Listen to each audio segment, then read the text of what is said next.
Olá, olá, bom dia, bom dia, boa noite a todos, vamos lá, boa noite, vamos lá, vamos continuar aí, vamos lá, boa noite, vamos ver quem está entrando, vamos lá senhores, sou Edésio Ramos, vamos lá, boa noite, demoramos um pouquinho em razão da transmissão, mas graças a Deus conseguimos, tudo certo, Brasília, boa noite, vamos lá, olá, estamos juntos, Rio de Janeiro, Campina Grande, Paraíba, Sobral, Ceará, vamos lá, Rio de Janeiro, Sobral, Imperatriz, é isso aí, Teresina, Piauí, Goiás, Tocantins, BH, Mesquita aí, o pessoal de Mesquita, Goiânia, Juazeiro do Norte, Distrito Federal, Fortaleza, vamos lá, pessoal, um abraço a todos, prazer em estar aqui novamente nessa transmissão, com todos os senhores e senhoras, um prazer realmente para mim, tudo bem? Hoje, o motivo da nossa passada aqui hoje é para a gente comentar sobre alguns aspectos da Lei 9.099 de 95, tudo bem? Demorar um pouquinho para o pessoal entrar, o pessoal saber que a gente está online e a gente vai focar aqui mais uma vez em relação a falar alguns temas importantes e tema 9.099 para delegado é um tema importante. Pessoal de Osasco aí, boa noite. Lei dos juizados especiais, exatamente, juizados especiais criminais, tudo bem? Que a gente vai analisar hoje aqui, tá? Lei dos juizados especiais criminais. Preciso pegar um negócio aqui, peraí. Vamos lá. Preciso pegar uma situação aqui. Vamos lá. Então vejam. Muito bem. Deixa eu botar aqui. Senhores, o código é fundamental. Você está com o código aí, tudo bem? Estamos com o nosso Saraiva aqui. Vamos lá. Vejam só. Então, essa lei que nós vamos analisar hoje, Veiga de Almeida, pessoal da Veiga aí, daqui do Rio de Janeiro, Tijuca, tudo bem? Boa noite, São Paulo. Boa noite a todos. Vejam só, essa lei que nós vamos analisar agora, a Lei 9.099 de 95, é uma lei importante para o sujeito que escolhe a carreira de delegado de polícia. É uma lei muito importante realmente. Por quê? Porque a grande pessoa de Maceió aí, fala aí, Fábio Monteiro, fala meu amigo, grande delegado. Fala, Fabinho, um abraço aí, meu amigo. Então vejam só, eu sou delegado da PSERG aqui do Rio de Janeiro, trabalho no Leblon, tudo bem? Ok?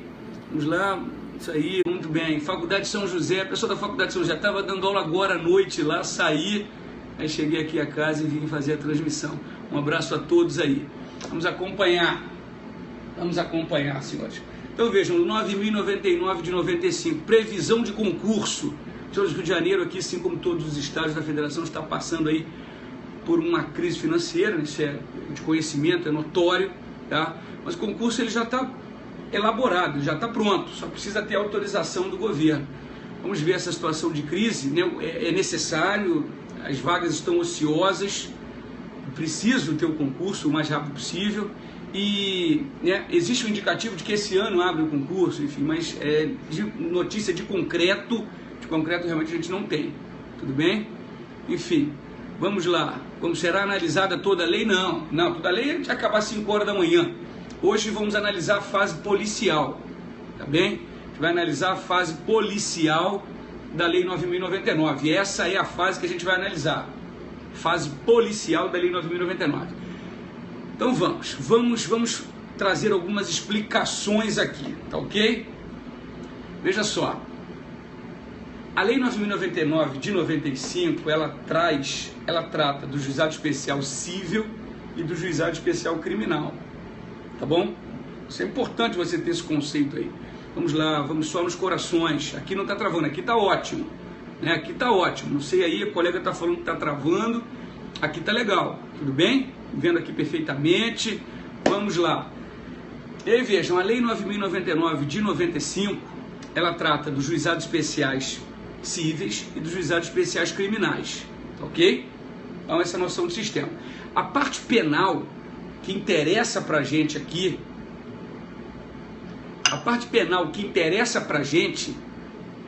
é a partir, senhores, importante você ter essa noção aí topográfica da lei, que ela inicia pra gente, né, 9.099 de 95, vejam só, a partir do artigo 60, abra sua lei aí, dê uma olhada nela, a partir do artigo 60 ela fala, Lei de Juizados Especiais Criminais, tá ok? 2 juizados especiais criminais, e aí vem disposições gerais. Então, a parte de direito penal que interessa para a gente na Lei 9.099, em regra, ela vai começar a partir do artigo 60. Essa é a parte que interessa para a gente. Então, se a gente tiver que fundamentar alguma coisa, tiver que fazer alguma fundamentação em alguma prova discursiva de direito penal, a gente vai ter que fundamentar provavelmente com alguns dos dispositivos que estão do 60 para diante. Do 60 para trás, na parte de penal, vai ter uma pegada muito interessante não. Sabe, se for um princípio, alguma coisa assim, mas de regra está no artigo 60 para frente, tá ok? E aí vejam, essa lei 9.099 de 95, ela disciplinou, como eu falei, os juizados especiais criminais, tá bom? Ela disciplinou os juizados especiais criminais. E ela definiu o conceito de infração de menor potencial ofensivo, tá ok? Ela disciplinou os juizados especiais criminais e definiu o conceito de infração de menor potencial ofensivo. Por quê?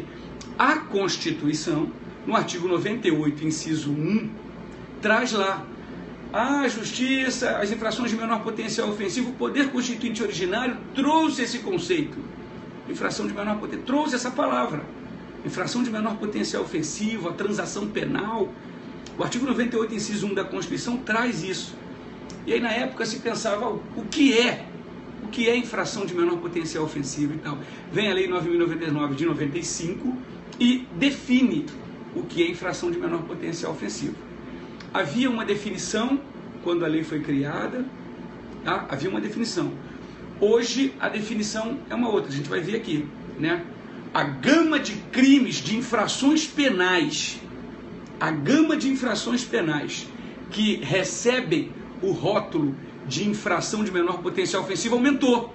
Por que aumentou? Porque a lei foi alterada, a Lei 9.099 de 95 foi alterada e permitiu que mais crimes recebessem essa rotulação de infração de menor potencial ofensivo. Vejam só, além da lei, então, disciplinar os juizados especiais criminais, definir as infrações de menor potencial ofensivo, ela trouxe algumas medidas despenalizadoras. A lei trouxe algumas medidas despenalizadoras. Quais delas? Vejam só, a gente vai falar na sequência. Ela trouxe a composição dos danos civis, tá? Composição dos danos civis está no artigo 74 da Lei 9.099 de 95. Composição dos danos civis. Ela trouxe a transação penal, tá? Outra medida despenalizadora. Então, composição dos danos civis, transação penal. Depois ela trouxe o artigo 88, que é a ação penal pública condicionada à representação nos crimes de lesão leve e lesão corporal culposa. Tá? 3 medidas. E ela trouxe também a medida do artigo 89, que é a suspensão condicional do processo, nos casos em que a infração, a pena mínima, não supera 1 ano. 4 medidas despenalizadoras que foram trazidas pela Lei 9.099 de 95. Então vamos lá. Composição dos danos civis, transação penal, ação penal pública condicionada à representação, tá? E suspensão condicional do processo. 4 medidas, então, trazidas pela Lei 9.099 de 95. Tá? Tudo bem, vamos caminhar aí. O conceito de infração de menor potencial ofensivo. O que é infração de menor potencial ofensivo? O artigo 61 da lei vai dizer pra gente. Tá? O artigo 61 da lei vai dizer, olha, considera-se infração de menor potencial ofensivo os crimes, vejam, vamos ler o 61, consideram-se infrações de menor potencial ofensivo, para os efeitos da lei, as contravenções penais e os crimes, a que a lei comine pena máxima não superior a 2 anos. Senhores, vejam só, contravenção e crimes, cuja pena máxima não exceda 2 anos. Veja, infração penal é gênero, Infração penal abarca tanto crime como contravenção, tá? Infração penal seria uma expressão genérica. Aqui ela diz o seguinte, olha, consideram-se infrações penais de menor potencial ofensivo para os efeitos desta lei as contravenções e os crimes a que a lei comine pena máxima não superior a 2 anos. Então vejam, em relação à contravenção, senhores, qualquer contravenção, independente da pena, ela será infração de menor potencial ofensivo. Independente da pena, professor? Sim, independente da pena. As contravenções sempre serão infrações de menor potencial ofensivo. E os crimes? Os crimes são aqueles cuja pena não exceda 2 anos. Tá bom? Então, contravenção, independente da pena que for, e o crime, aquele cuja pena não exceda 2 anos. Você identificando isso, você percebe que aquela infração penal, ou seja, crime ou contravenção, é de menor potencial ofensivo. E aí, as medidas despenalizadoras que nós mencionamos até então poderão ser aplicadas aqui, tá ok? Então é importante.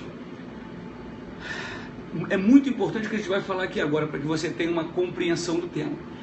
As causas de aumento, ou onde está a transação penal, está no artigo 74. Vamos lá, a transação penal, perdão, está no 76 da 9.099. 76 da 9.099. Então veja, a gente já viu o conceito de infração de menor potencial ofensivo. 76, é isso? Vejam só, a gente tem que entender agora o seguinte.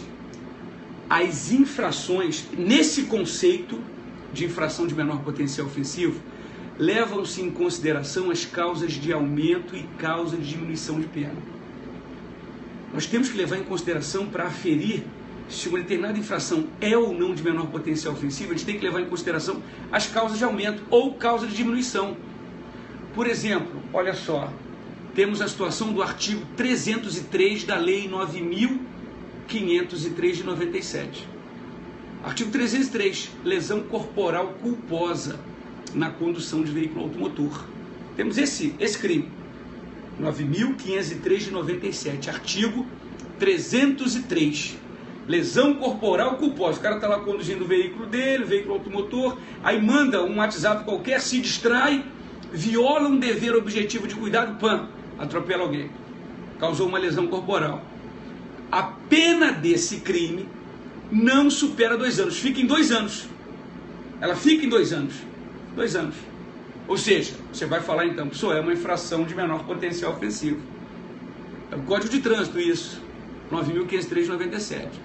Ela é uma infração de menor potencial ofensivo? Sim, é uma infração de menor potencial ofensivo. Tá? Muito bem. Se houver a incidência de uma causa de aumento de pena, por exemplo, você tem que olhar lá no parágrafo 1º do artigo 302 do CTB.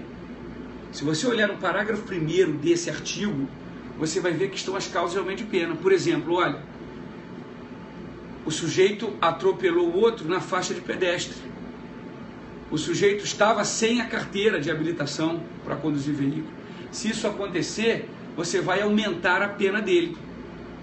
Quando você aumenta a pena, o que acontece, senhores? A pena lá que eu falei era no máximo de 2 anos.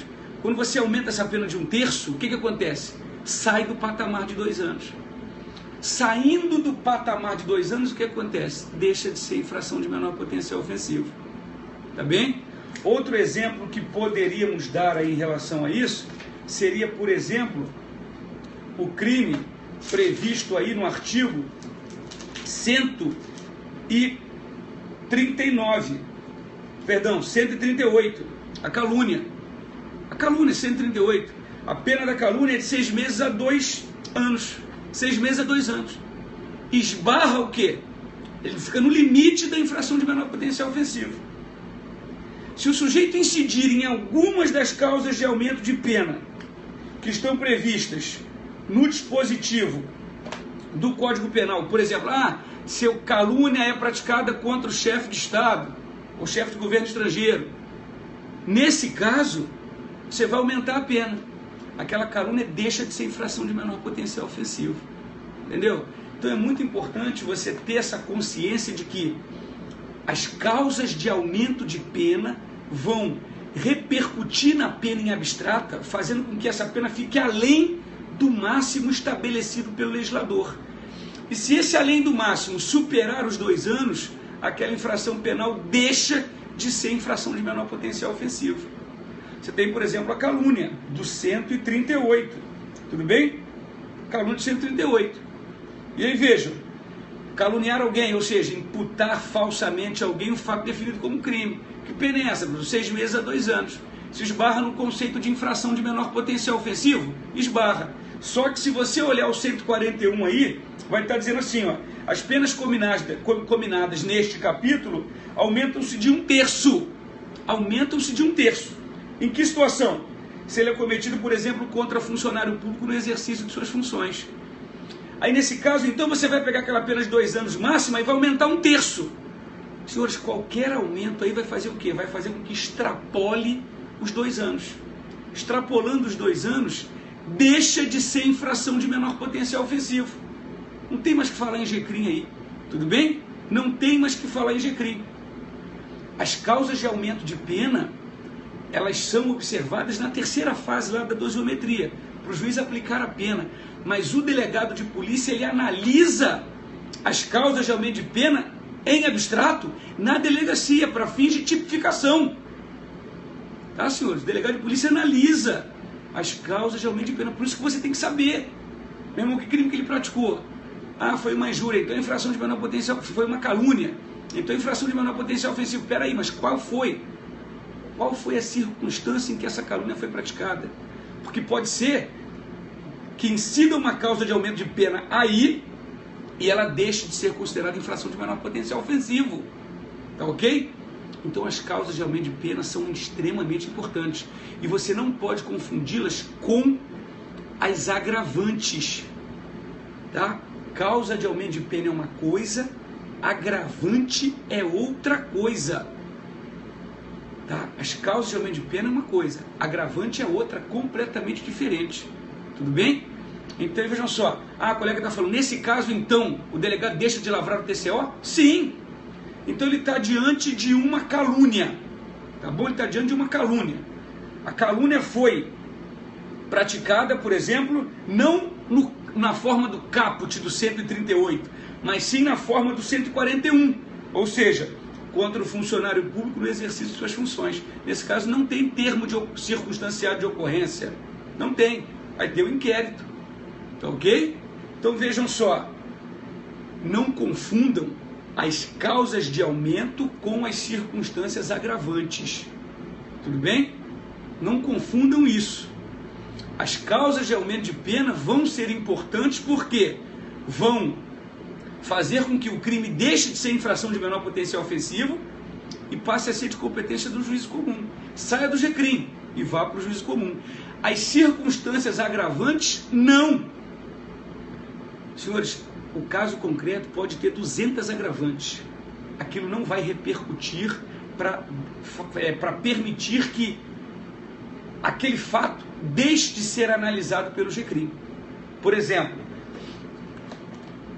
o sujeito pratica o fato e você consegue perceber ali que ele incide em 5, 6 agravantes. Não importa. As agravantes não alteram a pena máxima em abstrato do crime. Por exemplo, o cara está praticando a calúnia, 6 meses a 2 anos. Ele tem 3 circunstâncias agravantes. Não interessa para você. Essas agravantes não vão fazer com que a pena fique além de 2 anos. Se elas não vão fazer com que a pena fique além de 2 anos, não vai sair do GCRIM. Não haverá deslocamento de competência, então. Estão entendendo? Não haverá deslocamento de competência. Por essa razão, então, as causas de aumento de pena, para fins de verificação se a infração penal é ou não de menor potencial ofensivo, elas são irrelevantes. Elas são irrelevantes. Por quê? Podem existir várias causas de aumento de pena, mas várias circunstâncias agravantes, mas elas não vão fazer com que a pena máxima deixe de extrapolar o máximo que o legislador estabeleceu. Tá? Já as causas de aumento de pena são diferentes. E como é que eu vou reconhecer a causa de aumento de pena, professor? É só você olhar. Se o legislador aumentar em uma fração a pena, Por exemplo, você tem a calúnia. A calúnia, ele vem no caput, ele descreve a conduta e ele dá a pena, 6 meses a 2 anos. Tudo bem. Agora, ele vem no 141, ó, a pena aumenta de 1/3. Aumenta de 1/3. Ou seja, aumentou de 1/3 em que situação? Se é praticada contra funcionário público no exercício de suas funções. Ou então, se é praticada contra chefe de governo estrangeiro, ou contra chefe de Estado, ou presidente da República, por exemplo. Nesse caso, então, nessa situação, então, vai ter um aumento de pena. Olha aí, a situação que vai extrapolar a pena máxima. Tá ok? Então, levem sempre em consideração as causas de aumento de pena. Tá bom? Não se confunde com um agravante. Não se confunde com um agravante. Tá ok? Vamos lá. Vamos continuar então. Importante. Vamos lá. Vamos tratar agora efetivamente da fase policial. Tudo bem? Obrigado aí, querido. Espero que vocês tenham conseguido compreender. Né? Vamos tratar da fase policial. A gente tenta fazer aqui de uma forma da composição civil. Não, vejam só, ainda não. A gente só elencou aqui as medidas despenalizadoras que foram trazidas pela lei, mas a gente não falou sobre elas ainda. Tá ok? Dá um exemplo de agravante, mestre. Vai no artigo 61, filho. Vai no artigo, vejam só. Vai aí no artigo 61. Vai no artigo 61 que você vai ver as agravantes. Tudo bem? Por exemplo, são circunstâncias que sempre agravam a pena. A reincidência. E aí tem uma série de outras situações aí onde você vai ver que tem a reincidência. Tá ok, senhores? Então vamos lá. Vamos falar da fase policial. É a fase que antecede a instauração do rito sumaríssimo. Tá? É a fase que antecede a instauração do rito sumaríssimo da Lei 9.099. Tá ok? Rito sumaríssimo esse, senhores, que hoje, desde 2008 para cá, o rito sumaríssimo, por força do disposto no artigo 394 do CPP e parágrafos, por força desse dispositivo, que foi alterado pela Lei 11.690 de 2008, o rito sumaríssimo integra o procedimento comum. Tá? O procedimento comum, o pessoal da São José aí, a Faculdade de São José aqui em Realengo, no Rio de Janeiro, um abraço a todos aí. Vejam, o rito sumaríssimo hoje integra o procedimento comum. O procedimento comum abarca o rito ordinário, sumário e sumaríssimo. Ok? Então vamos lá, a fase policial que a qual a gente vai analisar aqui é aquela que antecede a instauração do rito sumaríssimo previsto na 9.099. Vamos então. Nas infrações de menor potencial ofensivo, não haverá em regra, instauração de inquérito policial, tá? Nas infrações de menor potencial ofensivo, não haverá, em regra, a instauração de inquérito policial.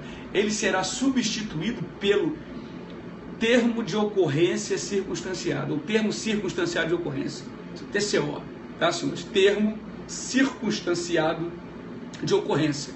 Ele vai substituir o inquérito, tudo bem? Esse termo circunstanciado de ocorrência, ele vai ser encaminhado ao GCRIM. Ele vai ser lavrado na delegacia e vai ser encaminhado ao GCRIM. Vejam, o termo circunstanciado de ocorrência, então, ele é um substitutivo do inquérito policial.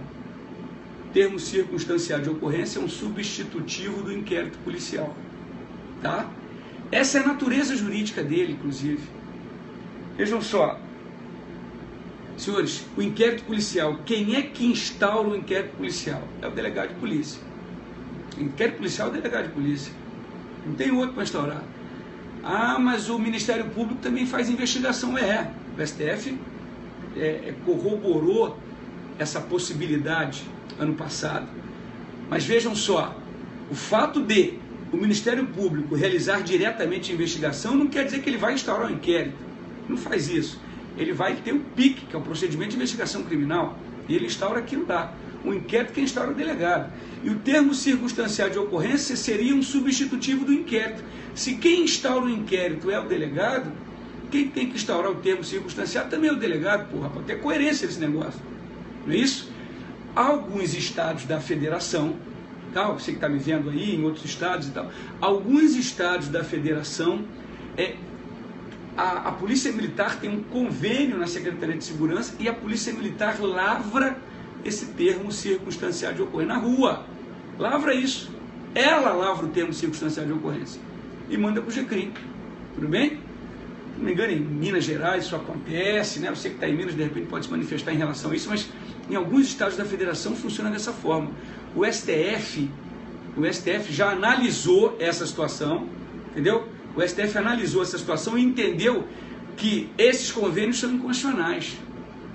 Tá? Esses convênios são absurdos, são inconstitucionais. Então, quem tem que lavrar o termo circunstancial de ocorrência é a Polícia Judiciária. O delegado tem que presidir aquilo ali, porque ele é um substitutivo do inquérito policial. Tá ok? Então vamos lá. Exceções, senhores. Em que casos haverá uma infração de menor potencial ofensiva?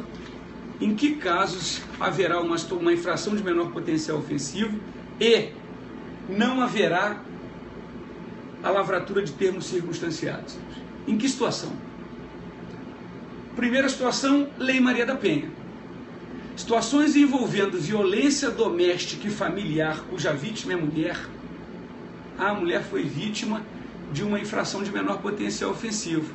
Tudo bem? A mulher foi vítima de uma infração de menor potencial ofensivo. Pronto, foi vítima. Mas só que foi praticado no âmbito da violência doméstica e familiar. Ou seja, a Lei 11.340 de 2006, a Lei Maria da Penha, incide naquele caso concreto. A Lei Maria da Penha, no artigo 41, a Lei Maria da Penha, no artigo 41, proíbe que se aplique a Lei 9.099. A Lei 11.340, que é a Lei Maria da Penha, no artigo 41, ela proíbe peremptoriamente que se aplique a Lei 9.099 aos casos envolvendo violência doméstica e familiar contra a mulher. Nesse caso, nessa situação, tá? O que vai acontecer? Se a mulher então é vítima de uma infração de menor potencial ofensivo, porra, se não pode aplicar a Lei 9.099, não vai poder aplicar o termo circunstanciado de ocorrência. Não vai poder aplicar o termo circunstanciado de ocorrência. E aí vai ter que instaurar o quê? O inquérito. Vai ter que instaurar o inquérito. Então você vai ter uma situação envolvendo uma infração de menor potencial ofensivo, porque às vezes o marido praticou contra a companheira, contra a mulher, uma ameaça. Ele praticou uma injúria. Ele praticou um crime de menor potencial ofensivo. Ah, então é um termo circunstanciado. Não. Por quê? Por que não?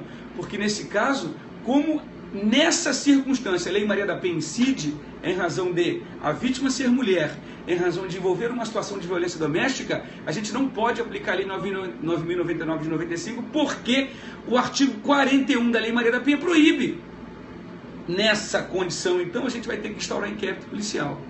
Então seria a primeira situação aí onde a gente instaura inquérito policial, havendo uma infração de menor potencial ofensivo. A gente instaura inquérito. 41 de 11.340, exatamente, querida. Tá ok? Vamos lá. Vamos continuar.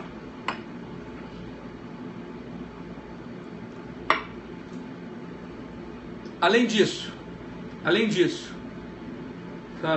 fala André, sabe tudo, agora está falando com alguém aí, não estou te comunicando entre si, no peso, vamos lá, vamos continuar aí. Além disso, além dessa hipótese, qual a outra hipótese, ou quais as outras hipóteses que, havendo uma infração de menor potencial ofensivo, você, que vai ser delegado, vai instaurar inquérito? Vejam só, naquelas situações, senhores, onde não tem autoria determinada. Autoria indeterminada. Pô, olha só, eu fui vítima de uma ameaça. A ameaça, 147, a pena não supera 2 anos, 147 Código Penal, a pena não supera 2 anos, então vamos lá, porra, mole, termo circunstanciado. Tudo bem, conta a história aí, o cara vai contar a história. Aí vai falar, ó, foi numa... O cara passou num carro, emparelhou o carro com o meu e falou, vou te matar. Tá, e a placa do carro? Não tem placa do carro, não tem porra nenhuma, não tem nada. Você quem é o cara que ameaçou? Não sabe quem é. Veja só, não sabe quem é que ameaçou o cara. E aí, autoria ignorada. Nesses casos aí, isso iria de encontro à celeridade do GCRIM. O GCRIM é célere. A gente vai ter que fazer diligências aí para tentar identificar esse sujeito, enfim, essa dificuldade não se compatibiliza com a celeridade do GCRIM. Então, nesse caso, vai instaurar inquérito. Tá? Nesse caso, vai instaurar inquérito. Ou seja, então, primeira situação, Lei Maria da Penha, ou seja, situação de violência doméstica familiar, situação de autoria ignorada. Autoria ignorada também vai ensejar a instauração de inquérito policial para apuração de infração de menor potencial ofensivo. Terceira hipótese, senhores. Terceira hipótese. Quando o autor da infração de menor potencial ofensivo se recusar a assinar o termo de compromisso de comparecer ao GCRIM na data designada. Quando isso acontecer, meu irmão, olha só, já fez o termo aqui, termo circunstanciado, a vítima foi ouvida, o autor foi ouvido, as testemunhas foram ouvidas, todo mundo foi ouvido. Assina agora aqui o termo circunstanciado e vai embora. Aí fala, não assino, porra, não quero assinar. Se ele se recusar a assinar, aí cabe a prisão em flagrante. Vejam só, senhores, a situação de infração de menor potencial ofensivo. Vamos imaginar a seguinte situação. Dois indivíduos estão brigando na rua. Estão um dando tapa no outro, enfim. Aí a polícia está passando, o indivíduo vai e bate no outro lá. A polícia vê aquela situação. O indivíduo batendo, agredindo no outro. Leva para a delegacia. O que a polícia militar fez naquele momento, em regra? A polícia militar está na rua, policiamento ostensivo. Ela está fazendo a captura daquele sujeito. Meu irmão, está preso aqui. Captura o sujeito, captura, prisão em flagrante. Mas a captura só. Ele faz a captura. Aí leva para a delegacia. Na delegacia, senhores, o delegado vai analisar aquilo e vai ver que se trata de uma infração de menor potencial ofensivo. Vejam, o policial militar ele fez o primeiro momento da prisão em flagrante. Ele fez o primeiro momento, ou seja, a captura. Só que a prisão em flagrante ela tem dois momentos, a captura e o segundo momento é a lavratura do título prisional. E aí os policiais militares levam aquela ocorrência até você, que é o delegado. E você analisa, olha, isso aí é uma infração, você pensa, né? Isso é uma infração de menor potencial ofensivo. Faz o seguinte, a gente não vai lavrar flagrante, a gente não vai documentar isso como auto de prisão em flagrante, fazer o termo circunstanciado. Aí você faz o termo circunstanciado. Se o cara assina com a data designada ali para audiência, ele vai embora. E acabou. E aí vai lá para o GCRIM, na data designada, lá para audiência preliminar. O problema é quando o filho da puta não quer assinar. Esse é um problema, porque se ele não assinar, o que acontece? Você vai ter que perfazer, você vai ter que concluir aquela captura que foi realizada pelos policiais militares. Você vai ter que concluir aquilo, ou seja, a captura foi realizada, o primeiro momento da prisão em flagrante foi realizado. Ou seja, a captura. O segundo momento você não ia fazer, porque era uma infração de menor potencial ofensivo, e é. Aí você mandou fazer o termo circunstanciado de ocorrência. Só que quando ele não assina, aí você é obrigado a fazer o quê? Fechar o ciclo daquela prisão em flagrante que foi feita pelo policial militar naquele momento. Ou seja, você vai documentar aquilo através do auto de prisão em flagrante. Aí você vai ter que lavrar o auto de prisão em flagrante contra o cara. E senhores, lavrar o auto de prisão em flagrante é instaurar inquérito policial. Olha só, então você tem a terceira hipótese de instauração de inquérito policial no âmbito da Lei 9.099. Qual é a hipótese? Quando o cara se recusa a assinar o termo de compromisso de comparecer ao GCRIM na data designada.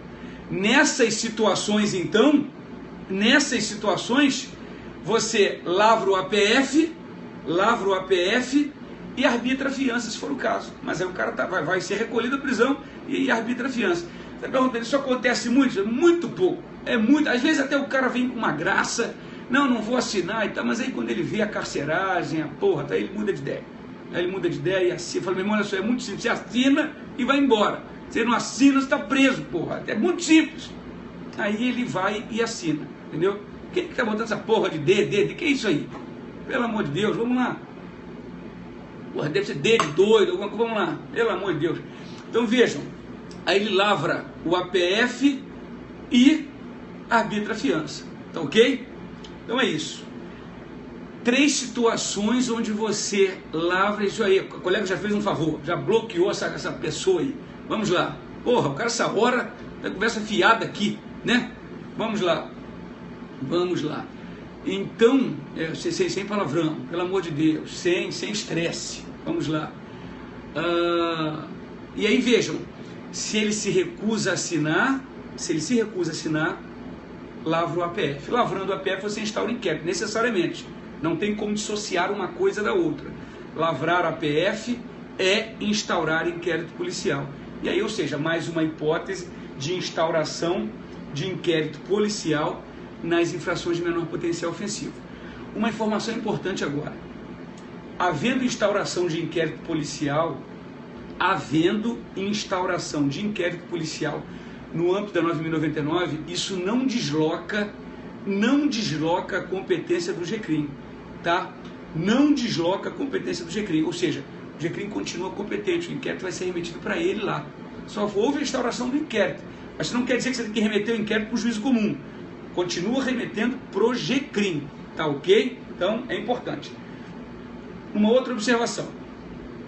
No artigo 28 da Lei de Drogas, né, o artigo 28 da Lei de Drogas é uma infração de menor potencial ofensivo? Sim. O artigo 28 é uma infração de menor potencial ofensivo, tá? Por quê? Porque ele nem tem pena privativa de liberdade, olha só. Ele nem tem pena privativa de liberdade, ele tem o quê? Ele tem a pena de prestação de advertência sobre os efeitos da droga, ele tem de comparecimento a programa ou curso, ele não tem pena privativa de liberdade, não tem. Porra, então se ele não tem pena privativa de liberdade, ele é uma infração de menor potencial ofensivo, porque as infrações de menor potencial ofensivo são as contravenções, todas elas, e os crimes, cuja pena não exceda 2 anos. Então assim, não tem nem pena privativa de liberdade. Então, é uma infração de menor potencial ofensivo? Sim. Só que não se previu para essa infração penal especificamente a pena privativa de liberdade. Artigo 28 da Lei de Drogas. Pune o porte, o consumo de drogas. Porte de droga para consumo próprio, para consumo pessoal. Tá ok? Veja só. E aí vejam. Vejam só. Muito bem. Esse cara, ele é capturado. Por exemplo, aqui, eu trabalho no Leblon, no Rio de Janeiro. Aí temos aqui a Lagoa Rodrigo de Freitas. Aí o cara está lá na Lagoa Rodrigo de Freitas, aí resolve fumar uma maconha. Resolve acender um braço de Juda, né, popularmente conhecido. Aí ele acende aquele braço de Juda, pá, começa a fumar. Nós temos agora aqui no Rio de Janeiro uma operação que chama Lagoa Presente. Os policiais ficam lá na Lagoa Presente e o cara ficou tão doido que não percebeu Lagoa Presente lá. Aí o policial lá fica com colete amarelo, vai lá, prendeu o sujeito. Capturou o sujeito, olha, fez a captura. A prisão captura, senhores, ela é possível para qualquer infração penal. Quando, em 2006, surgiu a lei de drogas, em relação ao usuário, falou, não tem mais crime porque não tem pena privativa de liberdade. O STF rapidamente resolveu essa situação. Hoje se discute novamente isso. Mas ele na época disse que é crime, ainda prevalece que é crime isso. Mas não tem pena privativa de liberdade. Mas a captura desse sujeito sempre é possível. Por quê? A prisão captura sempre é possível. Sempre, sempre, sempre. Tá ok? E ele faz a prisão captura. Muito bem. Aí chega lá na delegacia. Aí você vai mandar fazer o termo circunstanciado de ocorrência. Muito bem, vai mandar fazer o termo circunstanciado de ocorrência. Aí quando o termo circunstanciado fica pronto, aí ele fala assim, olha só, porra, doutor, tranquilo, porra, na moral, tô aqui na disciplina, mas é o seguinte, eu não vou assinar não, eu não quero assinar não. Assina aí, meu irmão, não quero assinar não, porque eu não quero atrasar o senhor não, mas não quero assinar não. E aí? que faz, senhores, nesse caso? Hein? E aí, o que você acha? Estou perguntando, efetivamente. Ele deixa de assinar o termo circunstancial de ocorrência. O maconheiro deixou de assinar. O que acontece? Você pode lavrar o auto de prisão em flagrante, senhores? Não. Nesse caso, não. Tudo bem? Nesse caso, não. Para qualquer outra infração penal, se o cara, de menor potencial ofensivo, se o cara se recusa a assinar o termo de compromisso, você lavra o APF e, consequentemente, está o inquérito, né? Lavra o APF, arbitra a fiança, mas encarcera o cara enquanto ele não paga a fiança. Se for o artigo 28, se ele se recusar a assinar, o que você faz? Nada. Nada. Você manda ele embora do mesmo jeito. Entendeu? Porque você não pode encarcerá-lo. Não pode. Por que não pode? Porque nem quando ele for condenado, ele vai poder ser encarcerado. Tá ok? Se ele não vai poder ser encarcerado quando ele for condenado, porra, quanto mais na delegacia. Tá ok? Vejam só. Senhores, eu tenho um projeto de coach, tá até escrito aqui, não sei se você deve estar lendo aí, que não é possível, que não vejo o tamanho desse negócio aqui. Coach Edésio Ramos. Tudo bem? A gente tem aulas presenciais aqui no Rio de Janeiro. Tá? Se você é do Rio de Janeiro aí, você tem intenção de fazer uma turma especializada, direcionada para o cargo de delegado de polícia, questões objetivas, questões discursivas, tá? Toda essa situação é análise de conteúdo, metas diárias de estudo. Você tem essa situação, se você tem esse interesse, se você tem essa vontade, você entra em contato aí com o nosso Facebook, a nossa fanpage, tá ok? Edésio Ramos, fanpage, o Periscope, o Instagram é Edésio Ramos. E vejam, o que a gente vai fazendo agora com a comunidade Saber Mais Direito? A gente vai, em parceria entre mim e a comunidade Saber Mais Direito, a gente vai colocar o coach online. Tudo bem, senhores? A gente vai colocar o coach online. A gente vai fazer esse trabalho que a gente faz aqui no Rio de Janeiro. A gente vai fazer esse trabalho que a gente faz aqui no Rio de Janeiro, que quem é nosso aluno aí do coach, porra, que está fazendo, sabe que é um negócio sério, né? Você que é de outros estados, que manda e-mail, essa coisa toda, que a gente não estava fazendo isso, a gente vai começar a trabalhar o coach online agora. Então você de todos os estados da federação que tiver interesse, manda um e-mail, senhores, para o coach Edésio Ramos, tá? C-O-A-C-H, tá aqui, ó. C-O-A-C-H, coach, né? Coach Edésio Ramos, tudo junto. Coach Edésio Ramos, @sabermaisdireito.com. Coach Edésio Ramos, Coach Edésio Ramos, @sabermaisdireito.com. Tá ok? E aí lá você procura informações a respeito desse projeto online de coach, tá ok? Coach, a gente vai analisar, a gente vai mandar semanalmente questões discursivas para você responder, tá? Com correções individuais. Vai mandar questões objetivas, a gente vai traçar sua meta diária de estudo, bibliografia indicada, tudo para que você o quê? Não perca tempo, tá? Tudo para que você não perca tempo, tudo para que você vá no caminho que tem que ir, senhores. Sem perder tempo, como por exemplo eu perdi, né? Quando estava estudando, eu fui para caminhos ali que não tinha nada a ver em relação a isso, tá? Então, coach, senhores, Edésio com Z, tá ok? Edésio com Z. Coach Edésio Ramos, @sabermaisdireito.com, tá? Entra lá ou então entra na nossa fanpage, enfim. Mas entra no Coach Edésio Ramos, Saber Mais Direito, Coach Edésio Ramos, @sabermaisdireito.com. Edésio com Z. E aí entra lá para que você possa ter informações. Ah não, só fala tudo aqui, porra, mas a gente não dá aula aí se fizer isso. Entendeu? Então é importante que você saiba que tem um trabalho desse, direcionado, focado, né, que a gente pode caminhar com você na sua aprovação. A gente não pode caminhar por vocês, não dá. E lembre-se, o inimigo não dorme. Porra, tu vai estar dormindo, aí vai ter um cara estudando na tua frente aí. Isso é impressionante, esse negócio. O inimigo não dorme. Então, Coach Edésio Ramos, @sabermaisdireito.com. A gente vai direcionar você. A gente vai apontar você o direcionamento. Ah, meu irmão, assim, isso aí tá errado. Faz desse jeito, tem entrevista. A gente tem aulas online, tá? Aqui no Rio a gente tem presencial. Mas você aí de outro estado, a gente vai ter online, tá? Vai pegar as questões discursivas. Eu tive muita dificuldade, né, quando me preparava nas questões discursivas, né, porque eu não treinava. Muita dificuldade. Então isso a gente vende esse negócio, a gente explica essa situação. Porque é difícil isso, você pegar o esquema, a malandragem de uma prova discursiva, senhores. Como você organiza aquele pensamento. Quando você abre uma prova, as ideias começam, a questão vem para você, né? As ideias começam a explodir. Experimenta fazer um negócio desse, pega uma questão, experimenta pôr no papel. Porque uma coisa é você começar a conversar. Doutora, você tem que se comunicar através da escrita. Isso não é fácil, não é simples.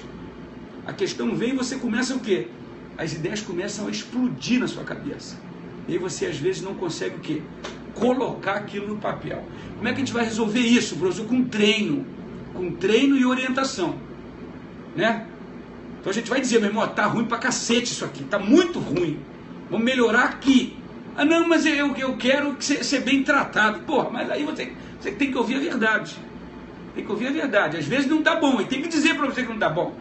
Não pode dizer, não, mas tá bom pra caralho e tá horroroso. Tem que dizer, olha só, não tá bom isso aí. Tem que melhorar aqui. Você tá escrevendo ruim. O vocabulário tá ruim. Isso conta. Tá? Vamos lá, vamos voltar pro caso do maconheiro então. Então, manda lá o e-mail pro coach Edésio Ramos, tudo bem? @sabermaisdireito.com. Entra nessa situação, entra nesse e-mail, o pessoal lá do Saber Mais Direito, Dalmo, vai passar as informações para você, tá? Uma parceria entre mim e ele, entre essa comunidade aí tão interessante, que passa tantas dicas, tantas informações aí para os concurseiros, principalmente para a carreira Delta, tá bom? Quero delegado aí, o Saber Mais Direito tem uma participação bem contundente nessa preparação, tá? Vamos lá, vamos então. Então, em relação ao 28 da Lei de Drogas, em relação ao usuário, se ele não assinar o termo de compromisso, ele vai embora, tá ok? Se ele não assinar o termo de compromisso, ele vai embora e pronto. Então não se lavra APF para ele, tá? Vamos continuar então.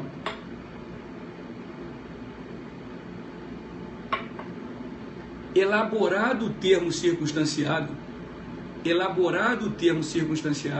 que é um substitutivo do inquérito policial, elaborado esse termo, ele será encaminhado ao GCRIM. Em algumas delegacias, por exemplo, aqui no Rio de Janeiro, existe um convênio entre a Secretaria de Segurança Pública e o Juizado Especial Criminal, que a data da audiência, normalmente, ela já sai no sistema.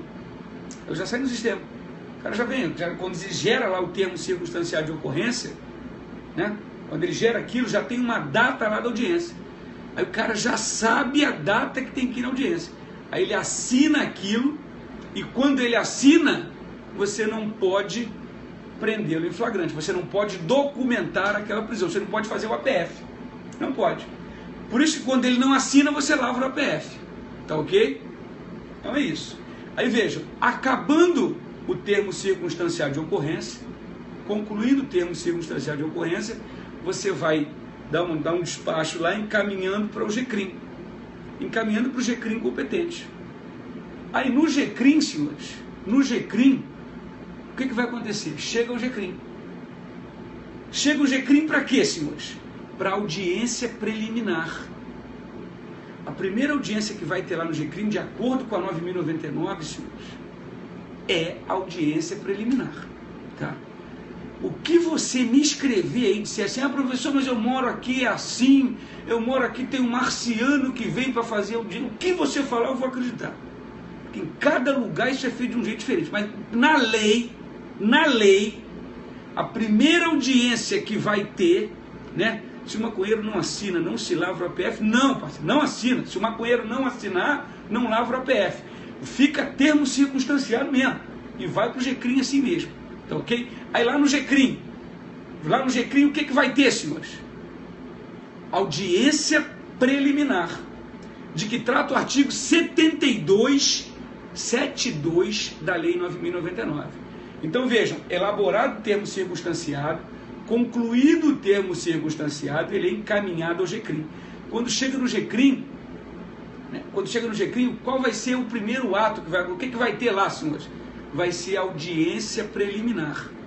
Audiência preliminar, de que trata o artigo 72. Vejam só, nessa audiência preliminar, ainda não começou, eu vou abrir aqui, vou voltar para a lei aqui, na audiência preliminar ainda não iniciou o procedimento sumaríssimo, tá?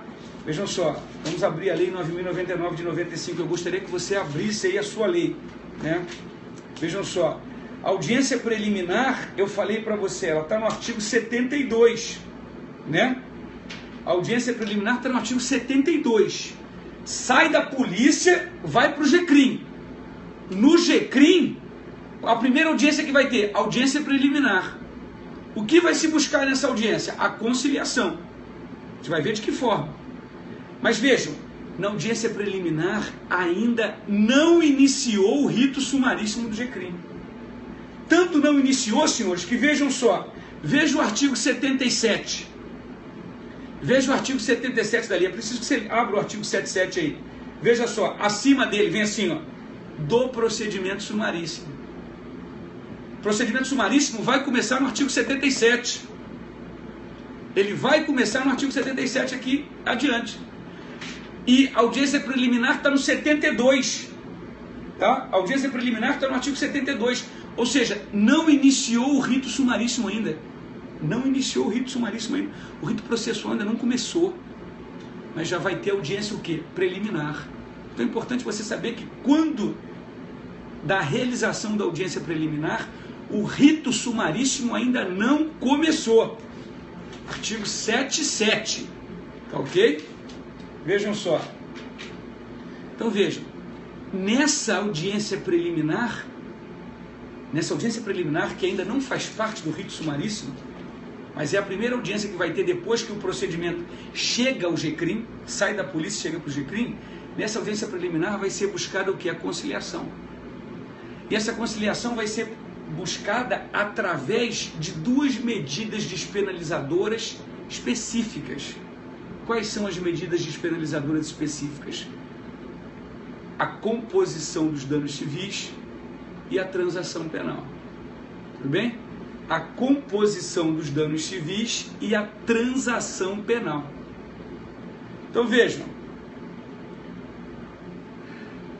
vamos tratar da composição dos danos civis. Está no artigo 74, está no artigo 74 da Lei 9.099. Veja o artigo 74 aí. A composição dos danos civis será reduzida a escrito e homologada pelo juiz, mediante sentença irrecorrível, e terá eficácia de título a ser executado no juízo civil competente. Vejam só. Composição dos danos civis, o que é isso? É o acordo civil. O acordo civil entre quem e quem? Entre o autor do fato e a vítima. O acordo entre eles.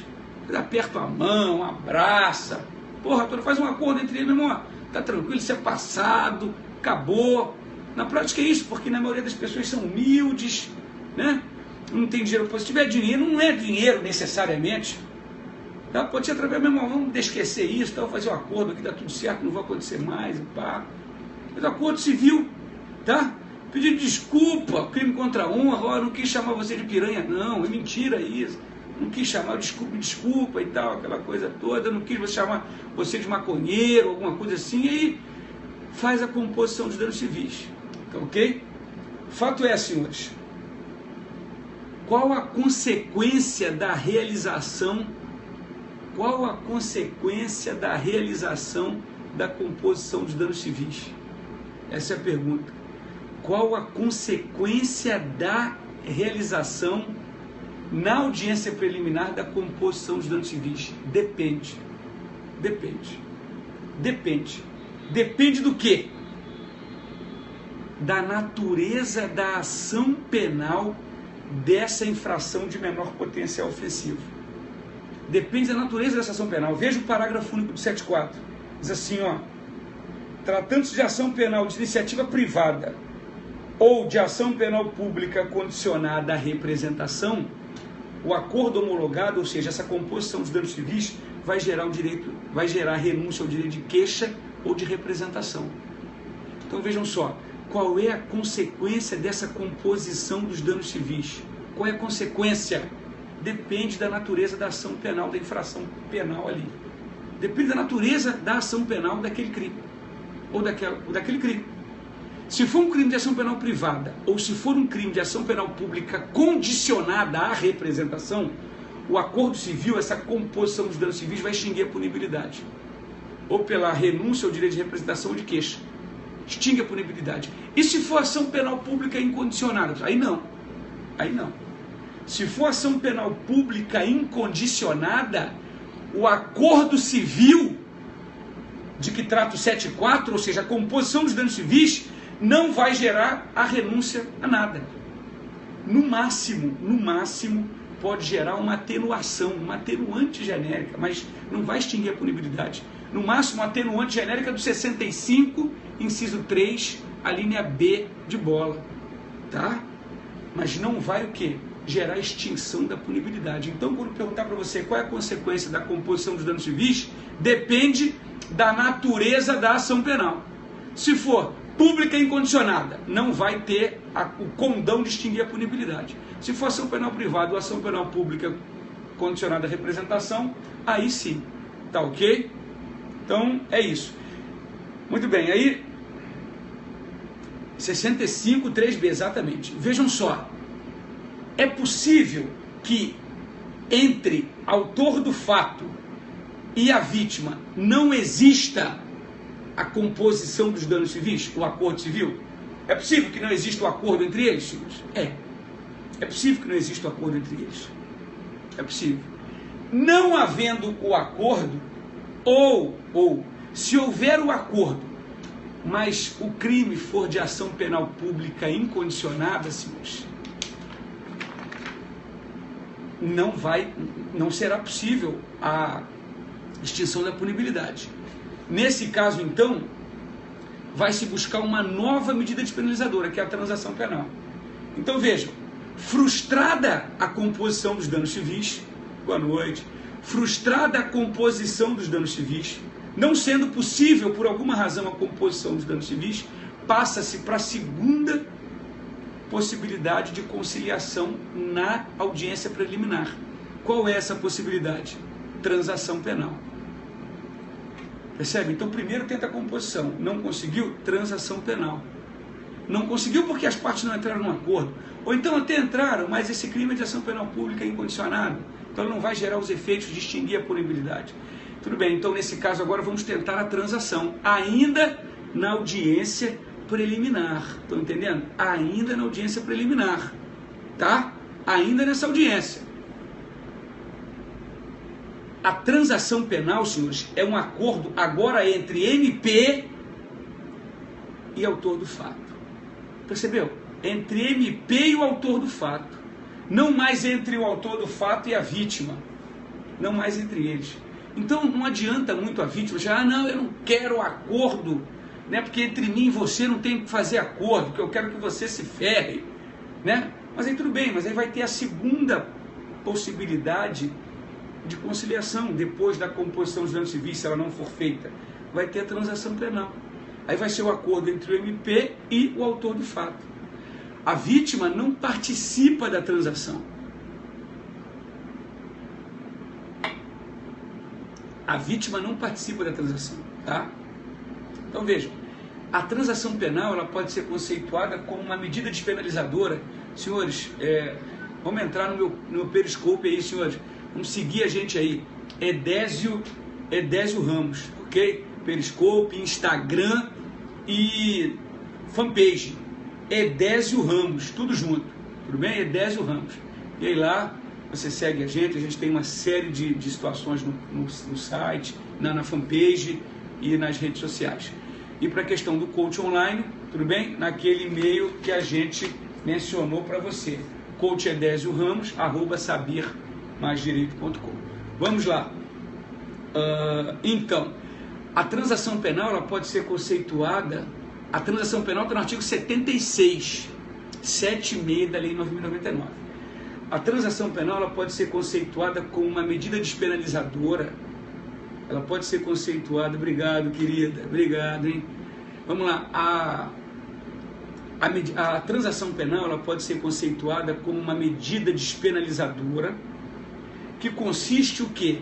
Na aplicação imediata de uma pena não privativa de liberdade ou restritiva de direitos, ou então de multa. Percebeu? Então vejam só, é uma medida despenalizadora que consiste na aplicação imediata de uma pena não privativa de liberdade ou de multa. É isso que é a transação. Segundo o STF,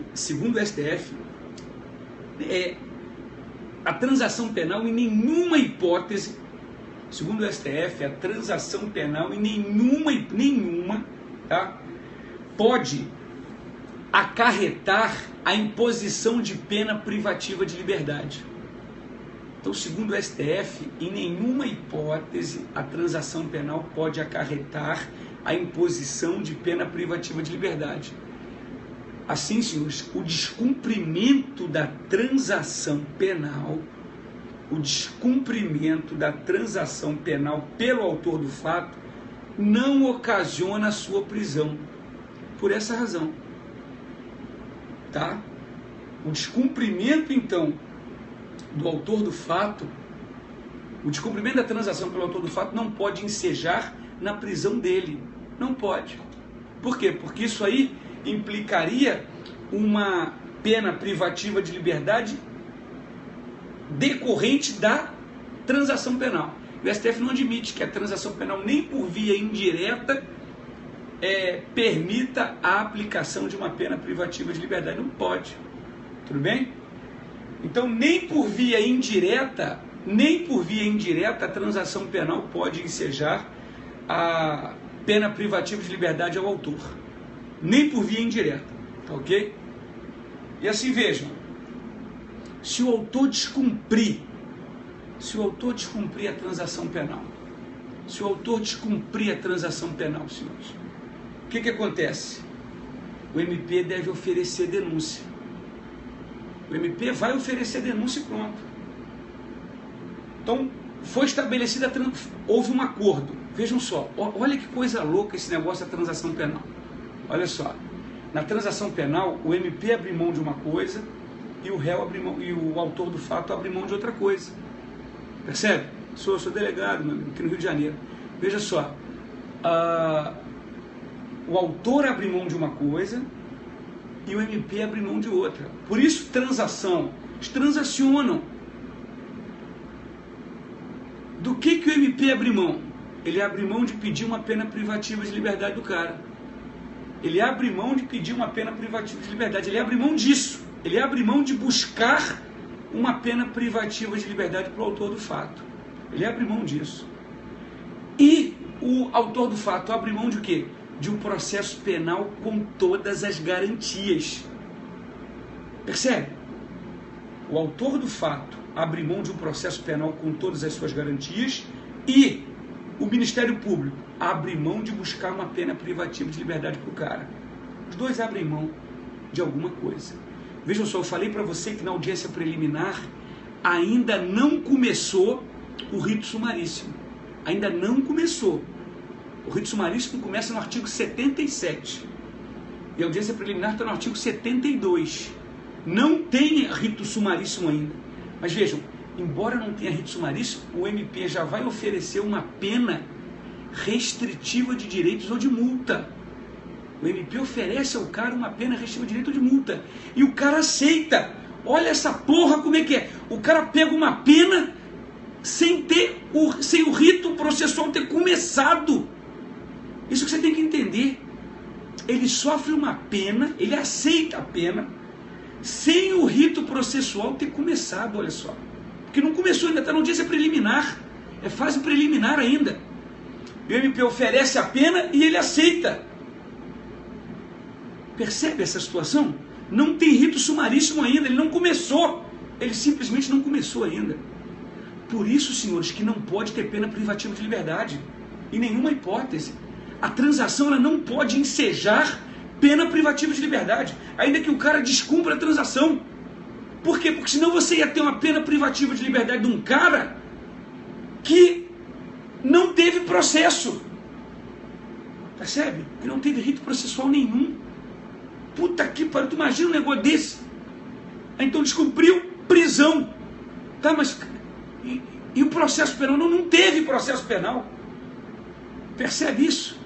Não teve processo penal. Por quê? Porque teve a transação, ele aceitou a pena privativa de pena restritiva de direitos ou de multa. Por isso que a transação penal só pode conter isso. Pena restritiva de direito ou de multa. Não pode ter uma pena privativa de liberdade, porque não tem processo ainda. Não teve nem, o rito nem começou.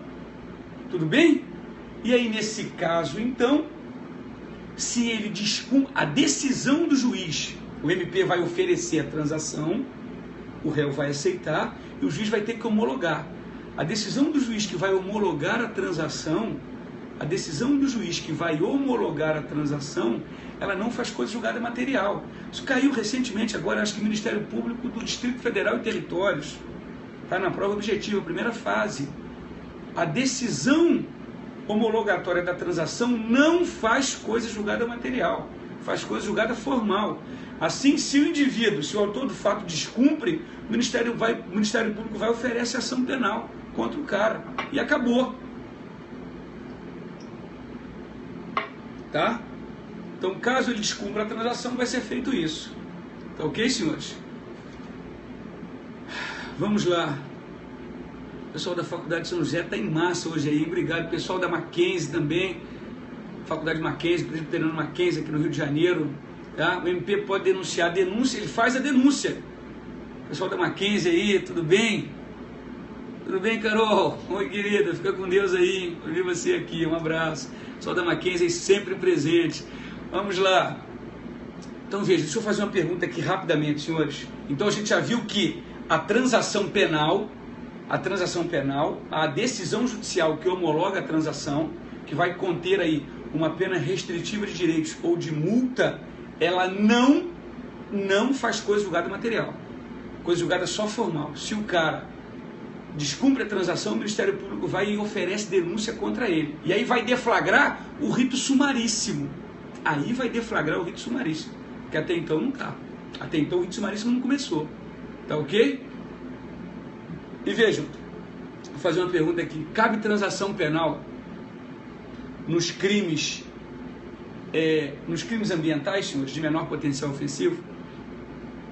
Cabe transação penal nos crimes ambientais de menor potencial ofensivo? Essa é a pergunta. Cabe ou não? Crimes ambientais, Lei 9.605 de 98. Crimes ambientais. É possível a aplicação da transação penal aos crimes ambientais de menor potencial ofensivo, senhores? Sim. O artigo 27 da Lei 9.605 de 98, tá? O artigo 27 permite a aplicação da transação penal aos crimes ambientais de menor potencial ofensivo, ou seja, aqueles que a pena não ultrapassa 2 anos. Permite isso, tá ok? Só que vejam só, ela diz o seguinte, olha, nesses casos, ou seja, nos crimes ambientais de menor potencial ofensivo, é isso aí, querida, artigo 27 da Lei 9.605 de 98.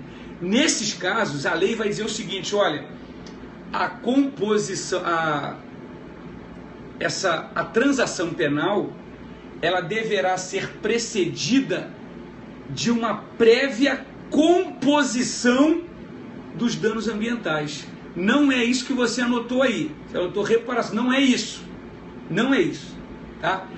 A transação penal nos crimes ambientais de menor potencial ofensivo será possível desde que exista a prévia composição dos danos ambientais. Prévia composição não é sinônimo de prévia reparação, né? Então vejam só, senhores.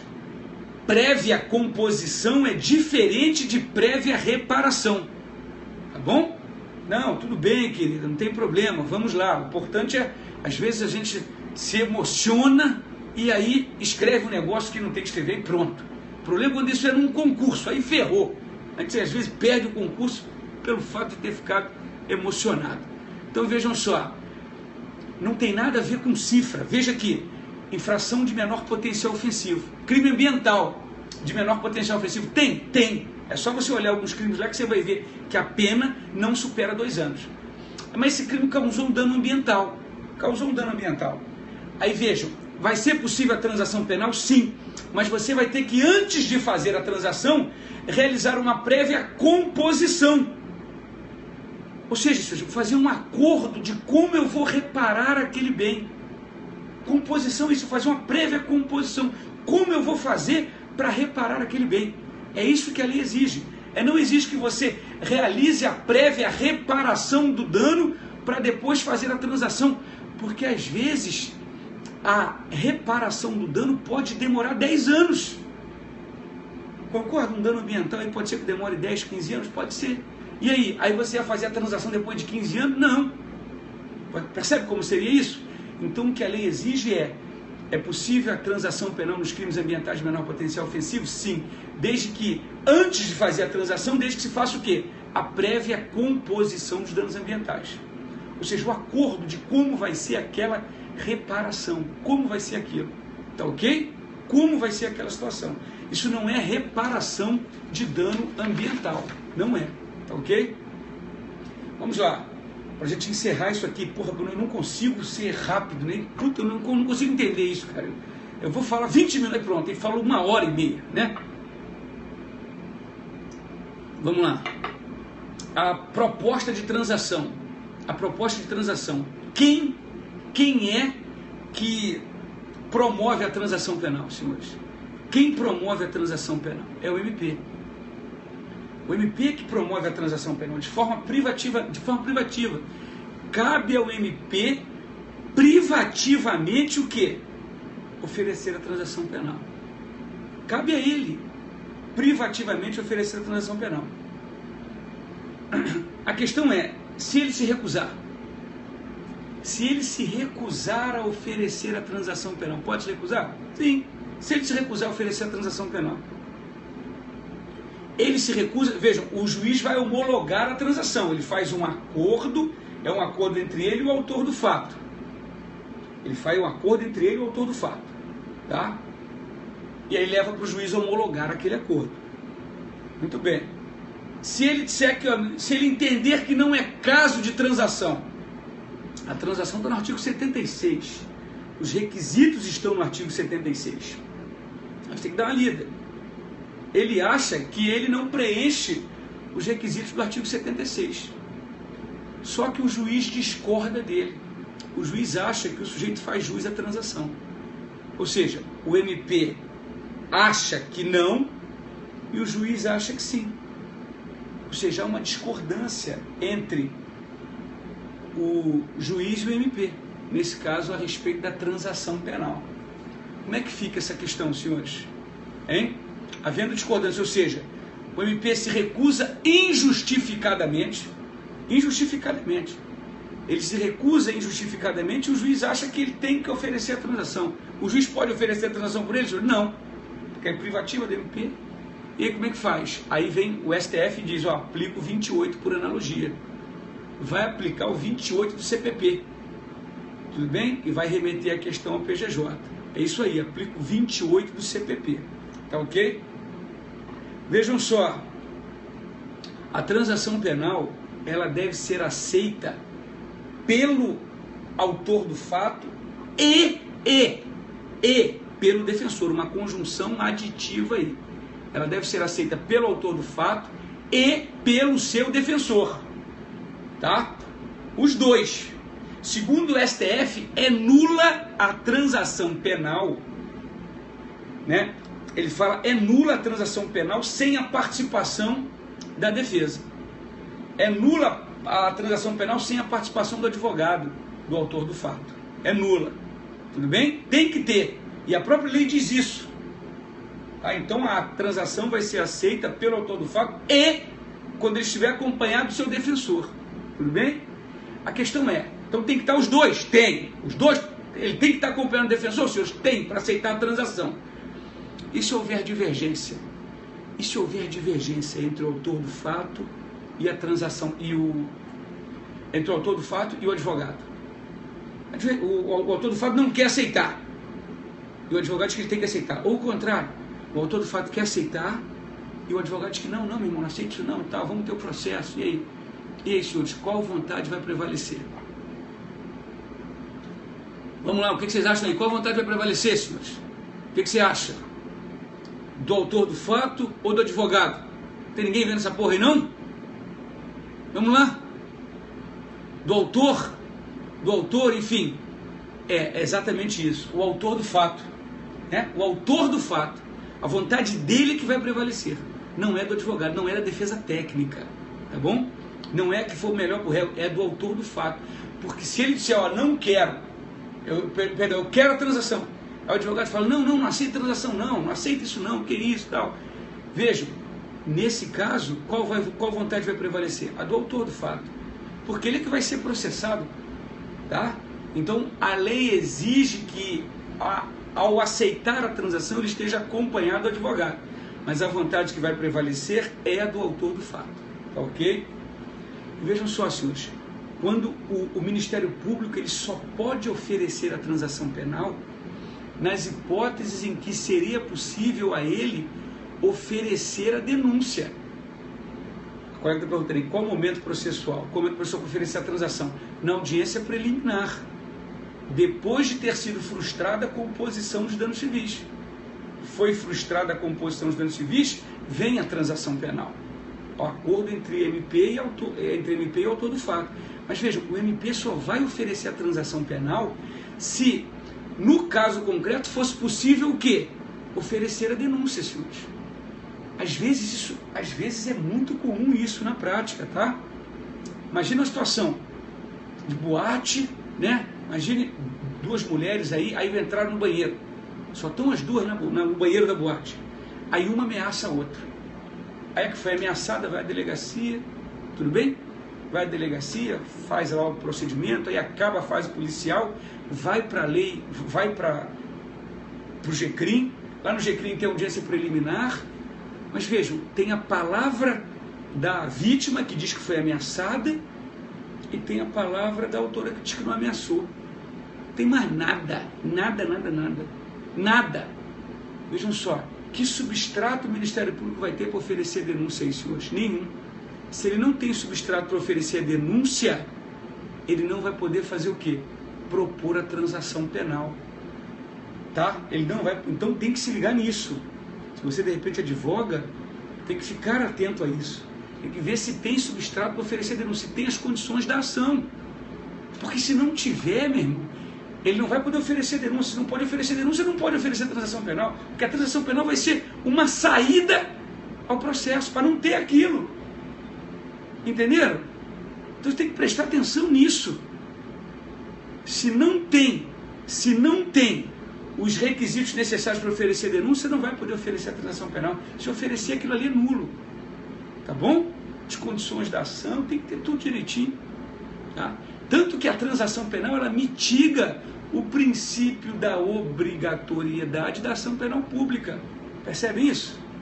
A transação penal mitiga o princípio da obrigatoriedade da ação penal pública. Então tem que ter os requisitos da ação, porra, porque senão ele não pode oferecer. Tá ok? Então tem que ficar claro isso aí. Às vezes a gente não percebe isso, né? Não percebe isso. Então vejam só.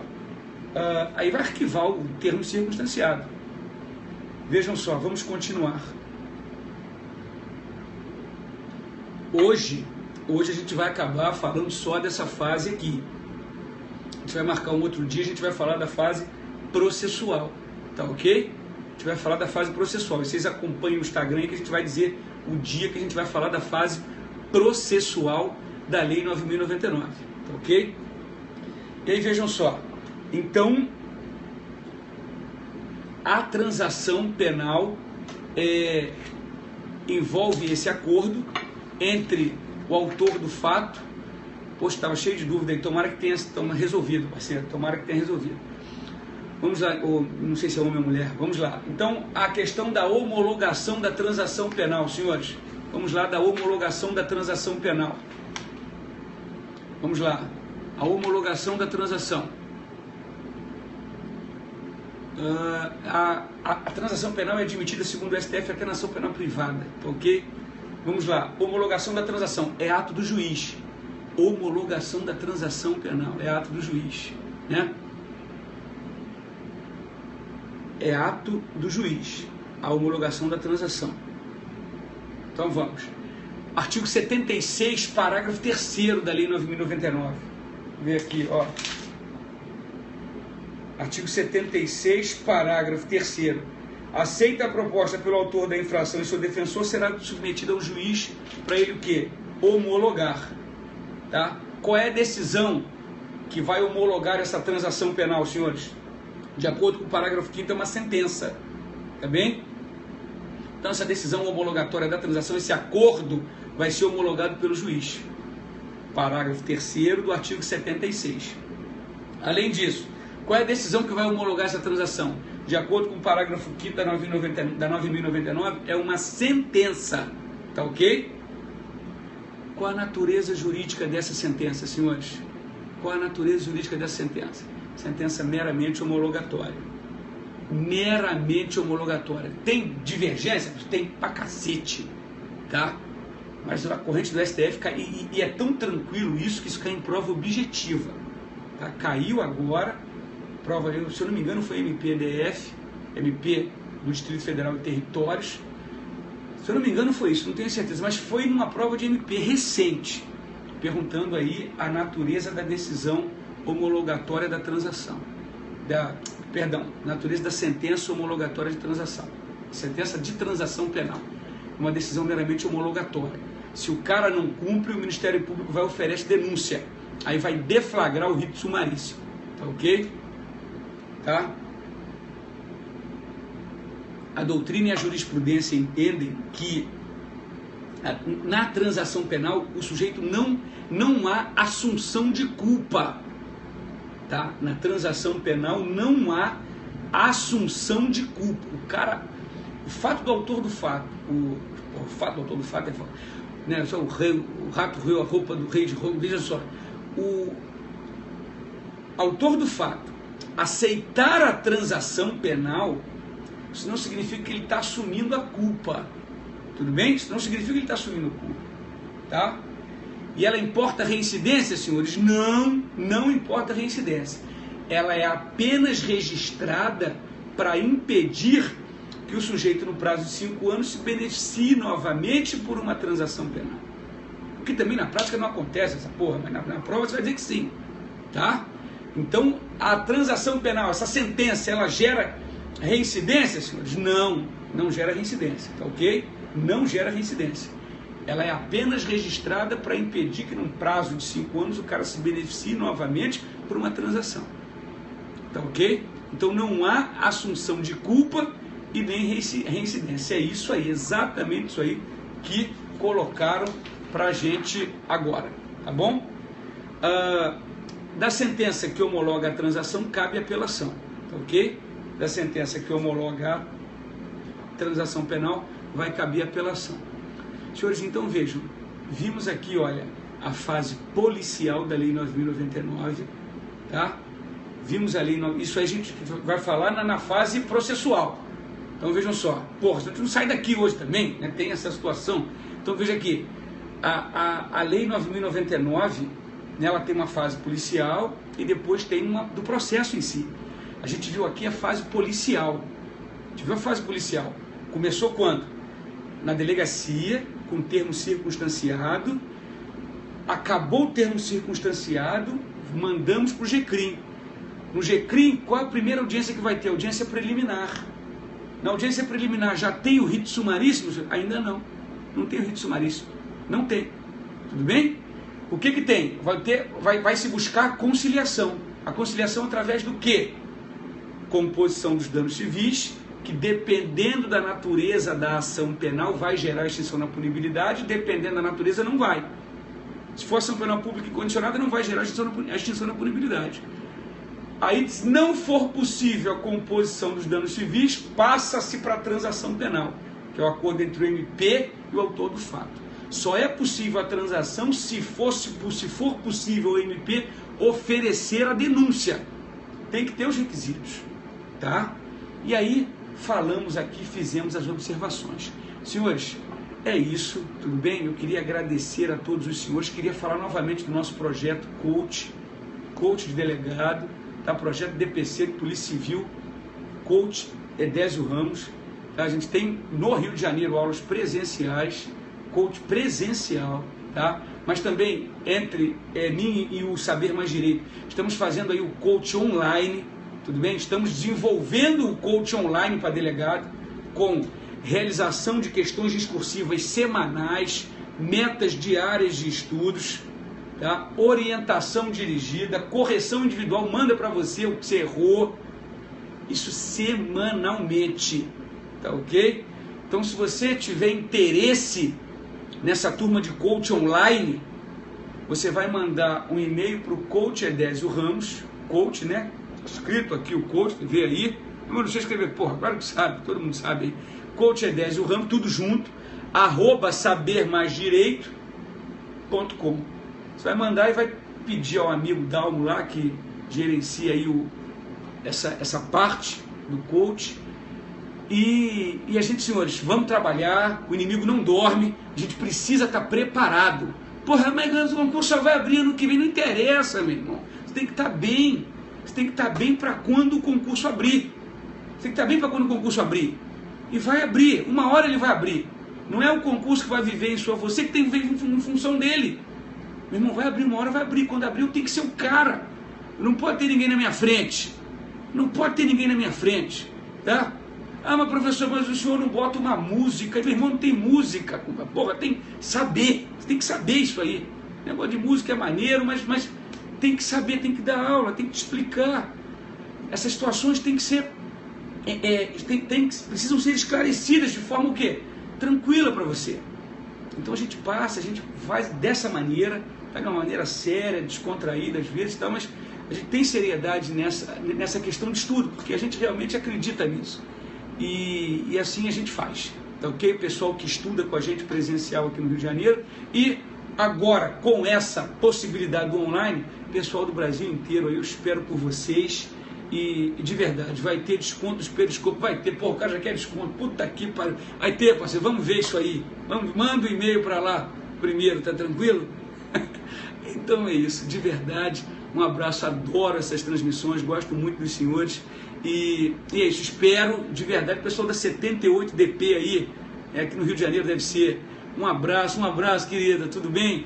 Então vejam, é isso, senhores, olha, bom descanso, tá? E amanhã tem mais. Essa semana ainda eu vou entrar novamente no Periscopo, a crise aí, pois é, tá crise, tá punk, mas senhores, esse é o melhor investimento que você pode fazer, tá ok? É em você, tá bom? Isso aí ninguém vai poder roubar de você. Então, boa noite, bons estudos, beijo, fiquem com Deus aí. E essa semana entraremos para falar da segunda parte da Lei 9.099. A gente vai falar agora da promoção, desconto. Entra lá no e-mail, manda um e-mail que a gente vai encaminhar para vocês. Tá bom, senhores? Um abraço, fiquem com Deus e bom descanso a todos, hein? Tchau, tchau.